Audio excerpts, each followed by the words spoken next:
옷을 입고 포즈를 취하는 곳이죠. 이 레드카펫이 공식적으로 처음 등장한 것이 언제인지 혹시 아시나요? 나폴레옹 1세 황제가 등극했을 때, 그때 처음 섰다고 해요. 최고의 권력과 또 그에 맞는 대우를 하는 그런 의미를 담고 있어요. 그래서 이 레드카펫을 걷는 건 참 기분이 좋은 일일 겁니다. 혹시 저희 교회 이 교인분들 중에서 레드카펫을 걸어보신 분이 혹시 계실까요? 계시면 좀 친하게 지내보려고 하는데, 저는 정확하게 색깔은 기억이 나지 않지만 걸어본 적이 있습니다. 언제였을까요?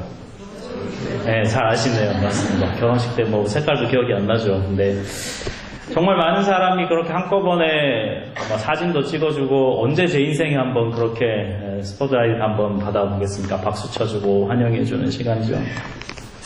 쑥스럽기도 하고 또 기분이 좋기도 하고 얼떨떨한 그런 경험이죠. 오늘 본문을 읽은 이 내용에 보면 예수님께서 오늘 말로 하면 이 레드카펫 위를 걸으신 겁니다. 이 종려주일이라고 하는 이 오늘은 고난주간의 시작을 알리는 주일입니다. 예수님께서 십자가에 못 박혀 돌아가신 그 금요일을 앞둔 바로 그 주일이죠. 예수님께서 십자가를 지시기 위해 예루살렘을 들어가신 것을 기념하는 날입니다. 그때 사람들이 종려나무 가지를 들고 흔들었다고 해서 종려주일이라 이렇게 이름이 붙여지게 되었어요. 분명 세상의 환호와 관심을 한몸에 받는 이 종려주일의 레드카펫은 세상의 길로 따지면 성공의 상징입니다. 예수님도 그 길을 걸어가셨어요. 하지만 예수님이 걸으신 의미는 조금 남다릅니다. 왜냐하면 예수님께서는 다른 길을, 세상과 다른 길을 걸어가셨기 때문이죠. 예수님이 가신 이 길이 세상의 길과 어떻게 다를까요? 이 질문에 답을 하려면 먼저 세상의 길이 어떤지를 우리가 알아야 해요. 오늘 본문에서 세상의 길이 어떤 것인지 세 가지 요소를 볼 수 있습니다. 첫 번째는 바로 큰 무리입니다. 12절에 보니까 명절에 온 큰 무리가 모였다라고 말씀합니다. 유대 최고의 명절인 유월절 기간에 지중해 인근에 사는 유대인들이 예루살렘으로 모였습니다. 그러니까 당연히 굉장히 큰 무리가 모여 있었겠지만 예수님에 대한 소식을 듣고 더 많은 사람들이 모였습니다. 그게 어떤 소식인가 하면 17절 말씀에서 우리가 알 수 있듯이 죽은 지 사흘이 지난 나사로를 예수님이 살리셨다는 이 소식이 사람들에게 입소문으로 가득 퍼졌기 때문이죠. 나사로를 다시 살리신 것으로 인해서 예수님을 추종하고 지지하는 세력이 굉장히 많아졌던 것이죠. 그래서 이 큰 무리는 인기를 상징합니다. 마치 대통령 선거를 앞두고 당선이 유력한 어떤 후보의 연설을 듣기 위해 사람들이 몰려든 것과 좀 비슷하다고나 할까요? 많은 숫자의 지지 세력이 있다는 것은 이 세상의 길의 관점에서 봤을 때 아주 중요한 그런 요소이죠. 이게 얼마나 대단했던지 19절에서 바리새인들이 이렇게 얘기해요. 바리새인들이 서로 말하되 볼지어다 너희 하는 일이 쓸데없다. 보라 온 세상이 그를 따르는도다. 당시 바리새인들은 백성들의 존경과 사랑을 받던 그룹들인데 이 바리새인들이 보기에도 예수님의 인기가 정말 너무나 대단했던 거죠. 요즘으로 따지면 뭘까요? 이 실시간 검색어 1위. 나사로 살린 예수. 이게 실시간 검색어 1위에 올라와 있는 거죠. 예수님 인기가 대단했어요. 두 번째 세상의 길의 요소는 바로 종려나무 가지입니다. 이 종려나무는 대추야자 나무라고도 하는데요. 키가 큰 건 한 10m 이상 되는데 중간에 나무의 특성이 보면 중간에 가지가 없이 쭉 이렇게 뻗어서 제일 위에 꼭대기에 가서 우산처럼 이렇게 잎이 펼쳐져 있는 것이 바로 이 종려나무예요. 그 모양이 이렇게 부채살처럼 이렇게 퍼져 있는 그 모양이 마치 빛이 이렇게 영광의 빛이 퍼지는 것과 같은 잎사귀 모양을 하고 있기 때문에 이 종려나무는 번영, 어떤 승리 이런 걸 상징을 했어요. 이 종려나무 가지는 예수님보다 앞선 유대의 마카비 왕조라고 하는 왕조가 있었습니다. 로마로부터 독립을 쟁취했던 왕조인데요. 이 왕조와 이 종려나무는 연관이 아주 깊습니다. 그 의미를 담고 있어요. 그래서 유대인들에게는 암암리에 이 종려나무라고 하는 것은 유대의 독립, 승리 이런 거를 상징하고 있었던 것이죠. 그래서 이 종려나무 가지를 흔드는 것은 뭐냐면 권력과 힘을 상징하고 있어요. 예수님을 맞이하는 사람들이 이걸 흔들면서 뭐라고 외쳤습니까? 13절 말씀을 보면 이렇게 얘기해요. 종려나무 가지를 가지고 맞으러 나가 외치되 호산나 찬송하리로다. 주의 이름으로 오시는 이곳 이스라엘의 왕이시여 하더라. 이 백성들이 외친 호산나라고 하는 이 말의 뜻은 주여 지금 구원하소서 이런 뜻을 담고 있어요. 로마로부터 다시 독립해서 옛 다윗 왕조의 그 영광을 회복시켜 달라는 그 염원을 담아서 이걸 흔들고 있는 것이죠. 예수님을 이 세상의 왕으로 그들이 환영하고 있습니다. 세 번째 세상의 길의 마지막 요소가 있는데 그것은 바로 오늘 이 본문의 장소인 예루살렘입니다. 예루살렘은 성전이 있는 곳으로 야훼 신앙의 중심지예요. 성스러운 곳이라고 생각이 되지만 예수님께서 계셨던 당시 성경에서 묘사하는 예루살렘을 보면 꼭 그렇지는 않은 것 같아요. 예루살렘은 종교의 중심지이기도 했지만 동시에 정치와 경제, 문화의 중심지였어요. 그렇게 보는 두 가지 이유가 있는데 첫 번째는 이 병행 본문인 오늘 그 마가복음, 같은 내용을 다룬 마가복음의 내용에 따르면 예수님께서 오늘 이렇게 예루살렘에 입성하고 나신 다음날 하신 행동이 뭐냐면 소위 말하는 성전을 청결하게 하신 일이에요. 그 앞에서 돈을 바꾸고 환전하는 사람들, 장사하는 사람들을 다 쫓아내셨습니다. 그리고 뭐라고 말씀하셨습니까? 내 집은 만민이 기도하는 집이다. 이렇게 말씀하셨죠. 그러니까 예수님이 보시기에 예루살렘은 결코 야훼 신앙의 그런 성스러운 곳이 아니었던 것이죠. 또 두 번째 이유가 있는데요. 예수님께서 3년간 이 땅의 공생애를 사실 때 예수님의 주 무대는 예루살렘이 아니었습니다. 예수님은 저 북쪽에 있는 가버나움이라고 하는 도시를 중심으로 하는 갈릴리 인근 내에서 주로 복음을 전하셨어요. 왜냐하면 당시 예루살렘에는 정치와 종교의 기득권 세력들이 가득했고 그들은 예수님을 향해 늘 적대적이었기 때문이에요. 그 사람들은 정말 하나님을 예배한 것이 아니라 그들은 자기 자신을 예배했던 그런 사람들이죠. 이처럼 예루살렘은 당시 세상의 길의 가장 정점에 있는 장소였습니다. 그래서 누가복음 9장 51절 말씀을 보면 예수님께서 예루살렘을 향하여 올라가기로 굳게 결심하셨다 이렇게 성경에 기록이 되어 있어요.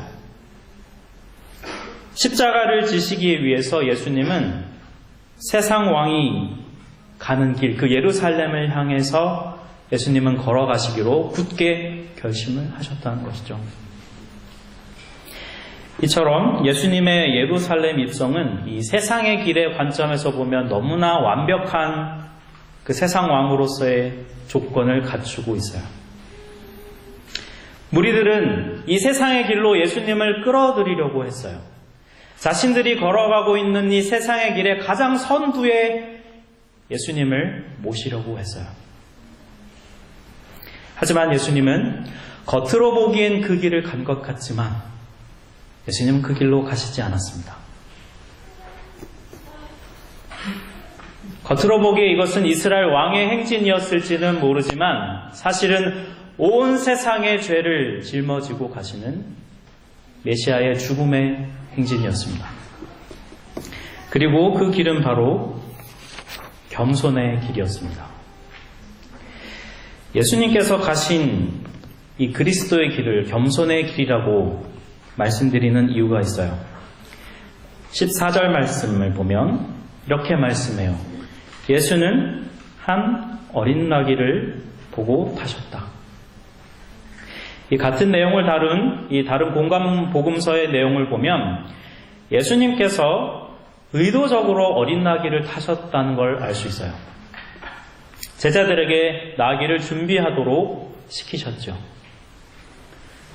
세상의 왕처럼 화려한 말을 탄 승리자가 아니고 예수님은 의도적으로 어린 나귀를 타시고 겸손히 예루살렘으로 입성하셨습니다. 세상의 길과 다른 길을 가고 있다는 것을 보여주고 계시는 것이죠. 우리들의 외침대로 예수님은 진정 왕이셨습니다. 오늘 우리가 예배드린 이 종려주일은 바로 그것을 찬양하고 있어요.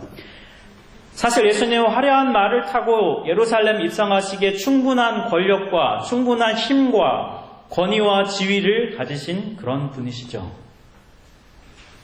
하지만 예수님은 마땅히 누릴 수 있는 권리마저 다 내려놓으셨어요. 예수님은 정말 왕이셨지만 그분은 겸손한 왕이셨습니다. 빌립보서 2장 6절과 8절에서 바울 사도가 이 겸손에 대해서 이렇게 노래하고 있어요.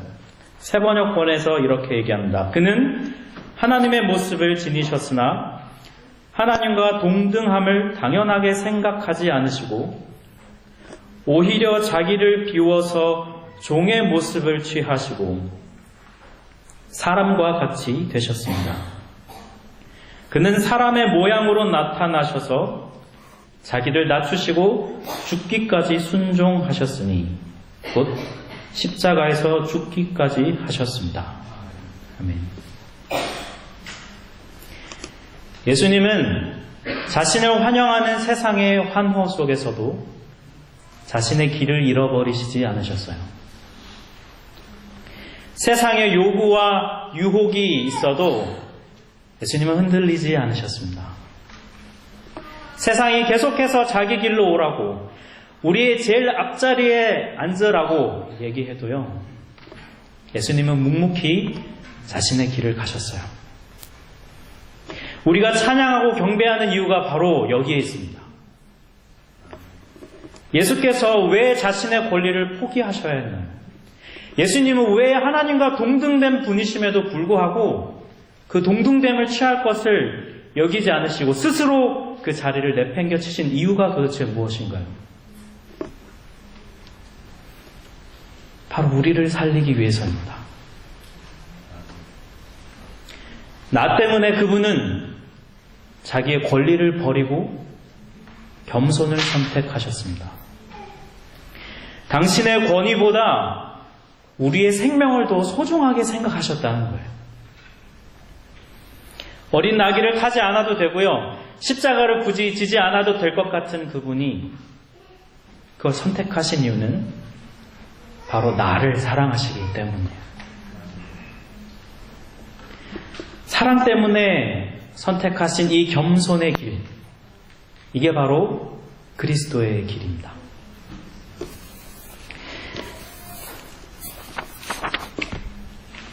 이 예수님의 사랑을 깨달은 우리들, 이 예수님의 사랑을 힘입은 우리들은 어떻게 이 사랑에 반응을 해야 할까요? 조금 전에 읽은 빌립보서 2장 6절부터 8절의 그 바로 앞구절인 2장 5절에서 바울 사도가 이렇게 권면하고 있어요. 여러분 안에 이 마음을 품으십시오. 그것은 곧 그리스도 예수의 마음입니다. 바울이 이렇게 말하는 겁니다. 너희 빌립보 교인들아, 너희 안에 예수 그리스도의 십자가의 사랑이 있느냐? 너희들 안에 정말 예수 그리스도의 구원의 감격이 있느냐? 너희들에게 구원의 복음이 있느냐? 그렇다면 이 예수의 마음을 너희도 품으라. 이렇게 권면하고 있는 것이죠. 이 예수님의 마음이 뭘까요? 바로 겸손입니다. 여러분, 겸손이 뭐라고 생각하세요? 보통 겸손하면 우리가 어떤 생각을 하나요? 저 집사님 참 겸손해 이러면 여러분 어떤 걸 생각하시나요? 가진 것도 많고 막 똑똑하고 유능하고 막 그런데 집사님 너무 대단하세요 그러면 아닙니다. 뭐 이렇게 하는 거. 그렇죠? 그런 말씀 마세요. 막 이렇게 하는 거, 그런 거를 우리가 보통 보면, 이렇게 능력도 많은데 겸손하셔. 막 이렇게 우리가 더 칭찬에 영광과 존귀를 이제 또 드리잖아요. 저희 겉으로 사실 말은 그렇게 하지만, 여러분 속마음은 어떠신가요? 조금 더 해봐. 막 이런 마음 들잖아요. 다른 거 더 많은데, 이게 보여줘야 되는데, 막. 우리의 겸손은요, 사실상 좀 예의상 하는 겸손인 경우가 많이 있어요. 그래야 사회생활이 되고, 네. 그래야 관계가 맺어지니까. 근데요, 예수님이 보여주시는 성경에서 말하는 겸손은 그냥 그런 의미가 아니에요. 오늘 본문에서 예수님께서 예루살렘에 입성하실 때 나귀를 타신 것은 단순히 겸손만을 위한 것이 아니에요. 오늘 보면 14절과 15절 말씀 저희 같이 한번 읽어보기 원합니다. 본문 14절, 15절입니다.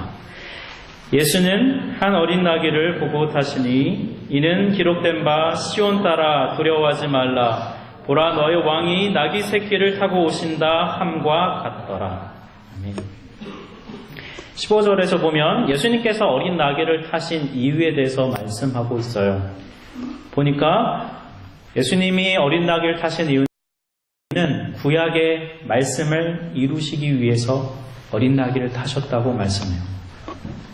그 구약의 말씀이 스가랴서 9장 9절의 말씀이에요. 이런 말씀입니다. 도성 시온아 크게 기뻐하여라. 도성 예루살렘아 환성을 올려라. 내 왕이 내게로 오신다. 그는 공의로우신 왕, 구원을 베푸시는 왕이다. 그는 온순하셔서 나귀 곧 나귀 새끼인 어린 나귀를 타고 오신다. 그러니까 예수님은 구약의 말씀을 이루시기 위해서 어린 나귀를 타셨어요. 좀 더 정확히 말하면 예수님은 말씀에 순종하고 계신 겁니다. 이미 선포되었던 구약의 말씀, 그 말씀 앞에서, 그 말씀의 권위 앞에서 자신이 말씀이신, 스스로가 말씀이신 그분이 그 말씀에 순복하고 계신 거예요. 여러분, 이게 바로 겸손입니다. 겸손은 말씀에 순종하는 것입니다. 겸손은 예의상 나를 낮추는 것이 전부가 아니에요. 겸손은 나의 생각이 아니라 나의 생각을 말씀의 권위 앞에 사로잡아 복종시키는 것, 그것이 바로 겸손입니다. 내 마음대로 하고 싶어도 말씀이 가리키는 방향을 향하여서 내 손과 발과 몸을 움직여 그 자리에 가 있는 것이 바로 그게 겸손입니다. 사랑하는 성도 여러분, 이 고난주간에 우리가 기억하고 우리가 집중해야 할 것은 감상적인 십자가가 아니에요. 억지로 짜내는 슬픔, 억지로 고난에 동참하는 그런 태도가 아니에요. 예수님께서 무엇 때문에 이렇게까지 자신의 것을 포기하셨는지, 예수님께서 왜 이렇게까지 하셔야만 했는지, 거기에 우리의 마음에 초점을 두어야 합니다. 그럴 때 우리에게 부어지는 그 예수님의 말씀의 권위 앞에 순종하셨던 그 겸손의 마음이 우리에게 부어질 때, 그 마음을 따라 우리도 말씀의 권세 앞에 우리의 생각과 우리의 고집과 우리의 완고함과 우리의 행동을 그 말씀의 권위 앞에 순복할 때, 거기에 진정한 고난주간의 의미가 담겨 있어요.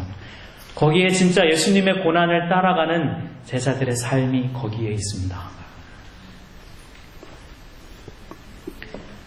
말씀에 순종하고자 씨름하는 예수님의 삶을 닮아가는 것이 고난주간을 대하는 우리의 태도입니다. 우리 주님께서 이 길로 우리를 초대하고 계세요. 이 길이 겉으로 보기에는 좀 별로 매력적이진 않습니다. 솔직하게 말하면. 주변 사람들이 막 말려요. 거기로 가면 죽는다고. 간혹 확신이 들지만 때때로 불안과 염려와 두려움이 찾아옵니다. 진짜 이러다 망하는 거 아니야? 이런 생각이 들기도 해요. 이 길이 노면 상태도 별로 좋지 않습니다. 울퉁불퉁하고요. 이 길의 제일 큰 문제는 앞이 잘 안 보인다는 거예요. 잘 보이면 좋겠는데 잘 보이지 않아요. 그런데 이 길이 생명의 길입니다. 왜냐하면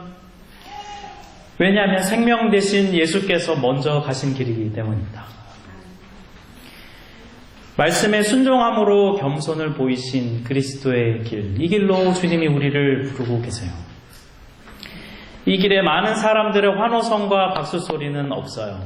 하지만 나의 유일한 영원한 빅팬이신 단 한 분 예수께서 우리를 격려하고 위로하시며 우리와 함께 이 길을 걸어가고 계세요. 먼저 가신 그분께서 이것이 생명이라 하시니 우리가 믿음으로 이 길을 걸어가길 원합니다. 겉보기 화려한 세상의 길이 아니라 참 생명이 있는 이 그리스도의 길로 우리가 걸어가길 원해요. 이 고난주간에 우리 함께 이 길을 걸어가는 여러분 되시기를 간절히 축복합니다.